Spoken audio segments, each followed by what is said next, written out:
Nuestro foro de hoy, la corrupción.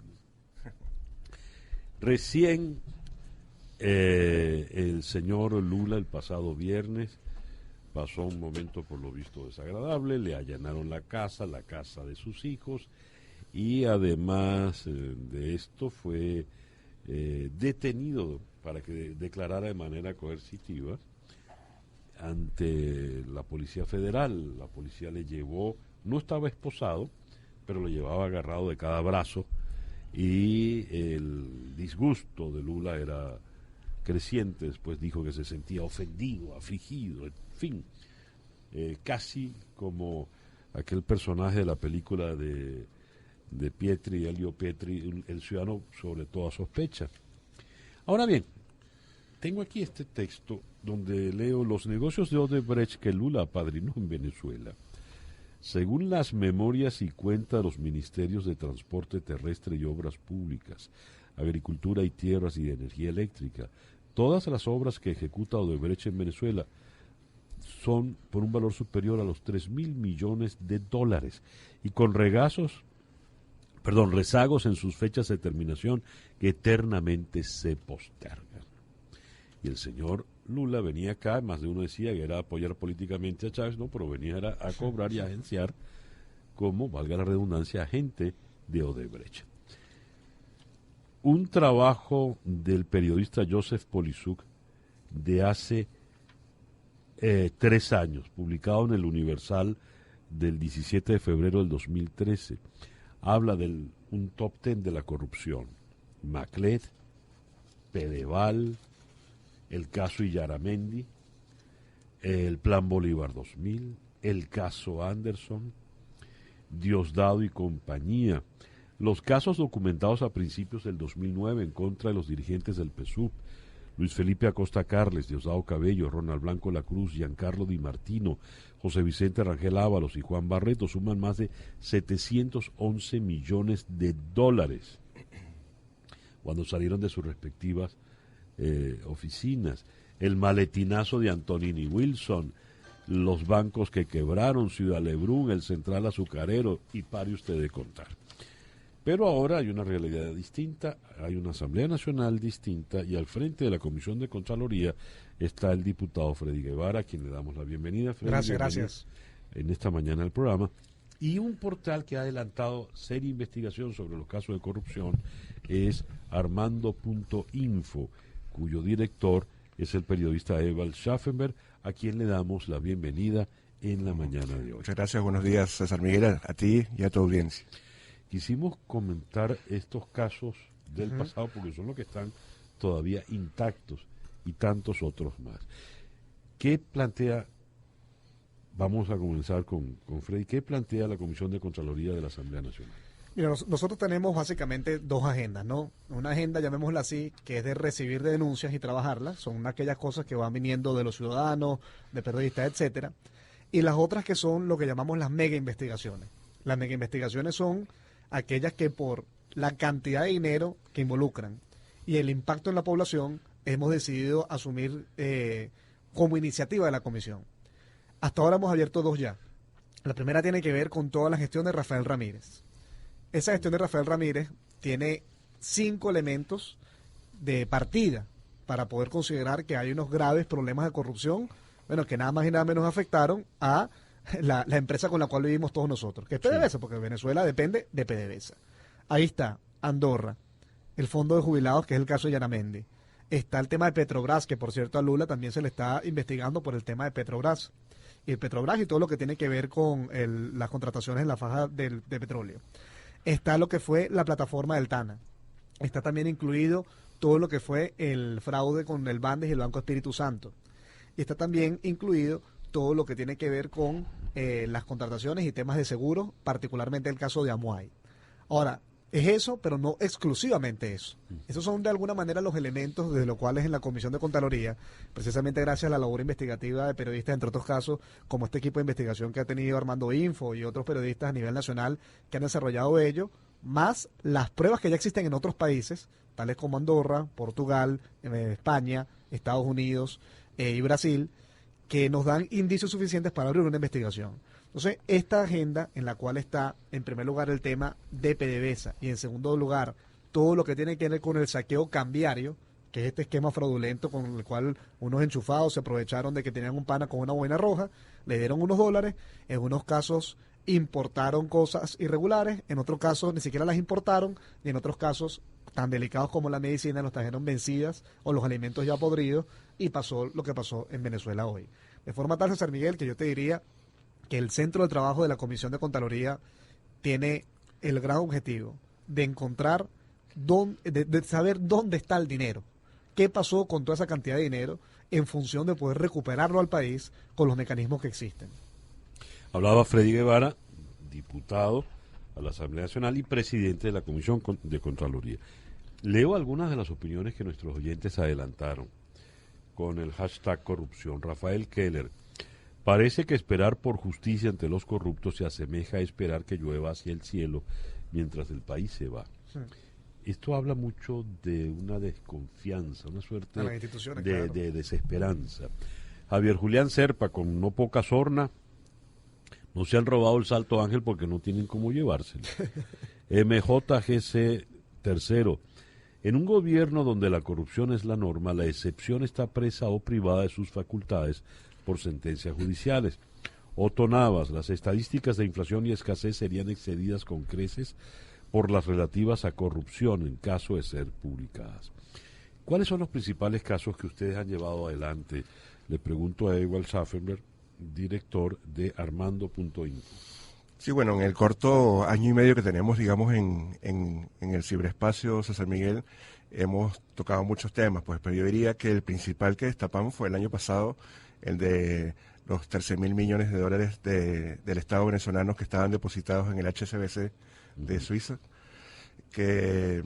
a lo que, por cierto, el gobierno ha respondido con lo que ha sido, digamos, su mantra en todo este tiempo, que es que lo que no se nombra no existe, pues, ¿no? En cuanto a este caso, solamente recuerdo que hubo una pequeña alusión de parte del ministro Marcos Torres, diciendo que era plata operativa normal que estaba allí, pero bueno, hay muchas razones que hacen pensar que era una plata normal operativa, pero no ha habido ningún otro tipo de mención a ello, pues, ¿no? Aquí ha habido una especie de política que yo llamo entre mis allegados algo así como la ética del papel ahumado, pues, ¿no? Que así como uno ve en el tránsito que anda un carro comiéndose la luz y comiéndose la flecha, y normalmente no ves quién es el que lo está haciendo de verdad porque está todo tapado, opacado con el papel ahumado. Bueno, hay una especie de papel ahumado aquí en los hechos por los cuales hay una protección siempre para quienes son, digamos, los autores individuales de estos casos, pues, ¿no? Como si el carro se moviera solo. Exacto, pues, ¿no? Ves la camioneta 4x4 montándose por la acera, pero exacto, hay como una especie de espíritu maligno que lo ha tomado, pues, ¿no? Entonces creo que parte del esfuerzo de César Miguel que estamos haciendo desde el periodismo ahora, que obviamente el periodismo y por fortuna no es un tribunal, pero es justamente visibilizar esto, que se documente, pues, ¿no? Que no pase como ha pasado, y creo que va a seguir pasando desafortunadamente, que estas fortunas malavidas se van a legitimar y dentro de 10 años veremos, oye, mire, se va a casar, familia, se va a casar la hija de fulanita, qué buena familia, pues, ¿no? Sí, vamos a la fiesta, pues, ¿no? Entonces creo que es el esfuerzo que estamos haciendo entre varios colegas, que sentimos además que es una oportunidad de cubrir una gran historia, pues, ¿no? Aquí ahora se han movido unas fortunas inmensas. Por ejemplo, tú hablabas ahorita de 3.000 millones de dólares de Odebrecht, y creo que la cifra es incorrecta. Justamente en agosto del año pasado publicamos una nota de la colega María Antonieta Segovia, muy por encima descubría que las 4 grandes constructoras brasileñas, que no solamente es Odebrecht, es otra que se llama Camargo Correia, otra que se llama Queiroz Galbao, las 4 grandes constructoras brasileñas en Venezuela tenían obras por 30.000 millones de dólares, pues, ¿no? Ahora, el caso de Lula dice mucho a los venezolanos, ¿no? Evidentemente, el viernes decíamos, este es un caso que hay que ver con ojos venezolanos, ¿no? Ahora, no solo por la vinculación evidente y clara entre Lula, el Partido de los Trabajadores, Dilma Rousseff y el gobierno chavista, sino por lo que puede representar como elección. Cuando vimos la foto de Lula llevado por los brazos a declarar después de que le allanaron las casas, más de uno dijo, caramba, mírense en ese espejo porque así van a terminar, pero allí hay independencia de poderes y un juez federal está llevando adelante una investigación. Ya tú escuchaste, Freddy, cómo hay esa suerte de escepticismo en el venezolano, porque bueno, hay una Asamblea Nacional nueva, distinta, pero mira tú cómo la está tratando de castrar la Asamblea, Claro. el Tribunal Supremo. ¿Qué acciones van a llevar ustedes adelante desde la Comisión de Contraloría? Primero yo quisiera decir que el escepticismo de la gente tiene absoluto fundamento. Es decir, obviamente aquí hay un problema de un sistema que ha sido secuestrado y que asumir que hay una forma de solucionar estos problemas mientras el PSV siga secuestrando los poderes públicos es una mentira. Por lo tanto, yo quiero reafirmar, más allá de mi condición como presidente de la Comisión de Contraloría, como diputado de la Asamblea Nacional, más allá incluso como dirigente político, que el foco debe estar en sustituir, sacar del poder a esta cúpula que se ha enquistado para que estas cosas se puedan solucionar. Ahora, eso no quiere decir que mientras logramos eso no podamos avanzar en muchas cosas. Claro. De la Comisión de Contraloría particularmente, ¿cuáles son los objetivos? Vamos a ponerlos puntuales, vamos a tratar de resumirlos en 3. Primero, investigar. Insisto, la investigación tiene de por sí mismo un hecho, que es que la responsabilidad política, que es una competencia absoluta de la Asamblea Nacional. Nosotros, al generar el informe y llevarlo a la plenaria, se determina la responsabilidad política de una persona que con los 3/5 de la Asamblea Nacional puede acarrear que se remueva del cargo ese funcionario particular. Entonces, la Asamblea Nacional puede... En este caso sería, por ejemplo, Rafael Sería Ramírez, el caso de Rafael Ramírez. ya que comenzaron Sí. por él. Y los demás que aparezcan, ojo, ¿no? Los demás que aparezcan involucrados en mismo eso. caso. En ese mismo caso. Claro. Y en los otros que estemos abriendo. Pero además de ello, la Asamblea Nacional también vamos a avanzar allá en 2 cosas. Primero, el tema institucional. ¿Qué significa eso? Bueno, blindarnos con o generar un armazón legal para que en un futuro estas cosas no sigan ocurriendo. Mira, por ejemplo, la reforma de la ley contra la corrupción está engavetada desde hace no sé cuánto tiempo. La Contraloría tiene una ley absurda en la cual utilizan la lucha contra la corrupción para perseguir opositores en lugar de combatir la corrupción real. Y todo este tipo de cosas que estamos avanzando en materia legal. Y la última, que es para mí la más importante, y es la que te digo que a mí me levanta todos los días para avanzar en este esquema de la lucha contra la corrupción, no es tanto perseguir corruptos, que obviamente es importante en materia de justicia, pero bueno, yo no soy juez, es realmente encontrar ese dinero para que podamos activar los mecanismos que ya existen a nivel internacional, que yo sé que hay muchas personas que podrán estar escuchando y dirán, bueno, pero eso no se puede hacer, ya pasó en Perú después de Fujimori, pasó en Libia después de Gaddafi, pasó en Nigeria también, se ha recuperado más de 20.000 millones de dólares a nivel internacional y que han recuperado los países que han sido saqueados por corruptos. Y si eso se ha recuperado en estos países que tenían mucho menos renta petrolera y mucho menos ingresos que tuvo Venezuela, yo estoy seguro que nosotros podríamos recibir, producto del dinero recuperado de la corrupción, suficiente dinero para abastecer a este país por más de 2 años. Hablaba Freddy Guevara. Así como al comienzo de esta conversación leí esta suerte de top 10 de la corrupción que hace 3 años hizo Joseph Polizuc en el Universal. Edward, ¿cuál sería el top 10 a la actualidad? Sin descartar esos casos que siguen intactos, ¿no? Sí, yo creo que, digamos, las grandes ligas de la investigación periodística y supongo también que el judicial va a estar asociado al tema de el control cambiario, pues, ¿no? Yo creo que el gran caso en estos años ha sido ese.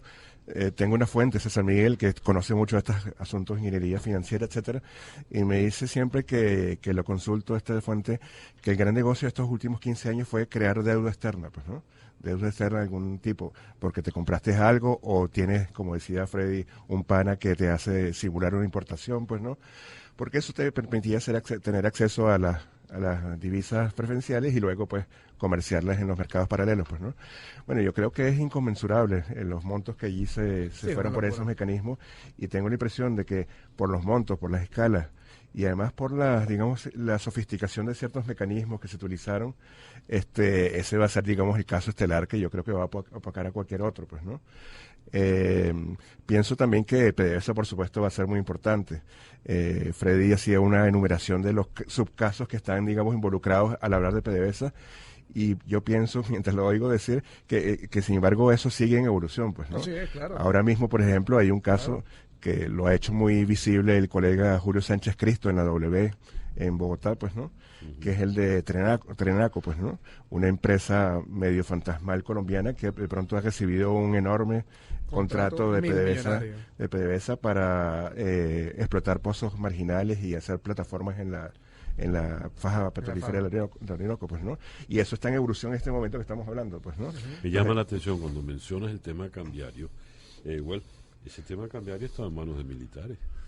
Entre otros, sí, claro. Pero todo el tema de alimentación, por ejemplo, nosotros cuando abrimos la investigación del tema cambiario, todo el tema de los ministros de alimentación, puros generales y mayores generales. Y Ahora, esto no quiere decir que todas las Fuerzas Armadas están involucradas en ella. Por supuesto. Pero sí implica que un grupo, una cúpula de las Fuerzas Armadas, a final de cuentas, permitió que hicieran todas estas cosas con Venezuela y con su propia Fuerza Armada, precisamente porque estaban metidos en la macolla de la corrupción. Pero creo que hay que decir que en esta piñata ha participado todo el mundo. Todo el mundo, claro, Todo hasta mundo. privados, ojo. Sí. Y como tú dices, gente de respetadas familias y cosas Sí, y tal. sí. Entonces, todo es la verdad No, claro, horrible, ¿no? El escándalo de los bolichicos, por ejemplo. Sí. Por ejemplo, el 7 de abril, el 3 de abril en Armando.info, pero justamente con Joseph y otros colegas vamos a sacar una investigación internacional que estamos haciendo con medios de otros países y en la que justamente vamos a descubrir cómo se utilizaron paraísos fiscales para hacer este tipo de mecanismos. Y lo cito más allá de la cuña para Armando.info, es porque... No, en este caso valga la cuña. Bueno, por favor, sí, y te lo agradezco, ¿sí? Esta oportunidad, pero porque, por ejemplo, ahí vamos a ver cómo muchos empresarios venezolanos crearon en diferentes paraísos fiscales, en Panamá, sobre todo en las Islas Vírgenes Británicas, en cosas tan lejanas como las Seychelles, por ejemplo, creaban empresas que lo que hacían era básicamente era venderse entre sí, ¿no? Sí. Para que finalmente llegaran las cosas a Venezuela con una especie de sobrefacturación que podía ser del 1000%, por ejemplo. No, cosas locas. Cosas que uno dice además qué sofisticación puede haber allí. Y bueno, obviamente la gente que tiene el dinero, mal habido o lo que sea, tiene el dinero para pagar a los mejores profesionales para crear mecanismos muy sofisticados de circulación de... Eso es delito organizado. Un oyente que se identifica como optimista dice, los boliburgueses han dejado atrás el sueño americano. Tienen más real que los artistas de Hollywood. Félix Ortega, con tanto crimen y corrupción de tamaños nunca vistos, Venezuela debería tener en su momento su propio tribunal de Nuremberg. Así lo espero, dice el oyente. ¿Eso será factible? Algo parecido. Es decir, cuando él dice el tribunal de Nuremberg, lo que está diciendo es, alguna vez todos estos delincuentes, porque la corrupción es un delito, podrán ser exhibidos ante la palestra pública y castigados por la justicia nacional. Fred. Mira, sin ningún tipo de duda. Primero, ya vamos a comenzar a hacer eso porque también tenemos una misión política y yo la digo abiertamente sin ningún tipo de problema. Yo tengo una responsabilidad política y es demostrar a quienes aún, y ese verbo suele sonar hasta prepotente, pero la verdad es así, es que hay que mostrar a quienes aún creen en esto, que la verdad es que la revolución bolivariana solo fue una gente con boina roja robando el nombre de los pobres. Ese fue el gran resultado.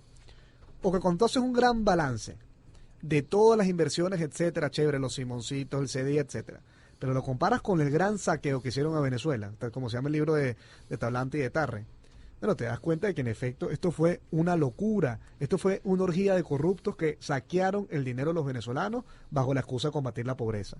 Y nosotros vamos a demostrar eso y lo vamos a sacar. Ahora bien, ahorita tenemos esa labor de investigación, pero luego que tengamos un país en el que el Estado de Derecho esté restituido, y yo estoy seguro que va a ser muy pronto, César Miguel, estoy seguro que este año lo vamos a poder tener, o vamos a poder avanzar, mejor dicho, hacia allá, porque no será de la noche a la mañana, pero sí podremos lograrlo. Estoy seguro que vamos a tener justicia en Venezuela. Y en materia de eso, esta semana nosotros, creo que va a ser el día de mañana, ahorita lo vamos a acordar en la reunión de la directiva de la Asamblea, yo particularmente voy a llevar un punto a la Asamblea Nacional, a la plenaria, que es la discusión para crear una gran comisión de la verdad, que implique estos grandes casos. Una comisión de la verdad en la que no solamente esté la Asamblea Nacional, sino también representantes de la sociedad civil como los periodistas y por supuesto actores del Estado, y que demostremos ahí quiénes realmente estamos comprometidos en la lucha contra la corrupción. Hablaba Freddy Guevara. Freddy dice se va a lograr la justicia y espontáneamente Ewald Schafferberg le sale un gesto de incredulidad o desencanto. ¿Por qué, Ewald? Sí, está bien, bueno, eso es verdad, es parte de esta raza maldita que se llama el periodismo. Pero aparte de eso, es porque yo no soy tan optimista como Freddy ni como el oyente que hizo el comentario, porque esta gente que ha hecho fortunas en estos tiempos tiene un poder real en este momento, pues, ¿no? De hecho, con frecuencia yo me temo que para cualquier transición va a haber que pactar algunas cosas con estos grupos de poder que se han conformado en este tiempo, y no hay nada que impida incluso que en este mismo momento dinero de esas fuentes esté circulando en los partidos de oposición, pues, ¿no? Es decir, ¿tienes prueba de eso? No, digo que no hay nada que lo impida, no estoy diciendo que esté ocurriendo okay, eso, ¿no? Okay. Pero que no hay nada que lo impida, pues, ¿no? Pero si tengo esa visión pesimista que comparto, es decir, que va a haber que pactar con esos grupos de poder, a la vez lo que yo pienso es que el periodismo no va a ser de esos actores que van a pactar, pues, ¿no? Que el periodismo sí tiene el papel de seguir, digamos, seguir visibilizando todo esto, pues, ¿no? Y en ese sentido, no quiero que se acabe el tiempo del foro, César Miguel, antes de felicitarlo, porque me pareció fantástica esta idea de reunir periodismo y diputados, pues, ¿no? Porque, como sabemos todos, los periodistas, lo habrá visto quien lo ha visto en teleseries o en películas, hay un pacto que es clásico en la investigación periodística, que es el periodismo, el reportero, con el fiscal o con el parlamentario, pues, ¿no? Sí. De hecho, no es algo nuevo en Venezuela. Si recordamos casos históricos en Venezuela, como el Amparo, por ejemplo, o los Pozos de la Muerte, fueron cosas que era un vínculo entre el periodismo y parlamentarios que investigaban. Pues, ¿no? yo quiero reconocer yo creo que eso es una nueva situación de la que hay que sacar provecho. Sí, más allá de un tema de Chef Flores, particularmente toda la labor que ustedes han hecho al periodismo en general. Porque es que, yo te digo algo, si nosotros no hubiéramos tenido todas estas investigaciones, abrirlas, ni siquiera abrirlas, porque yo no puedo abrir algo porque me da la gana, tengo que tener fundamento, hubiera tardado muchísimo más. Ahora, gracias a que aquí en Venezuela hay excelentes periodistas, y gracias a que tanto en los Estados Unidos como en Andorra, como en España, en Portugal, se han abierto estas investigaciones, es que pudimos actuar con celeridad y ya estamos desarrollando esto. Bueno, para concluir, te deseamos el mayor que logra verle el queso a la tostada, ojalá esta vez sí. Así será. Porque el daño que se le ha hecho al país es sencillamente inconmensurable. Y cuando digo inconmensurable estoy hablando de dinero, a la fecha. Muchas gracias a Freddy Guevara. Gracias a ustedes. Presidente de la Comisión de Contraloría de la Asamblea Nacional, diputado de la Asamblea Nacional por Voluntad Popular, y al periodista Ewald Schaffenberg, quien es el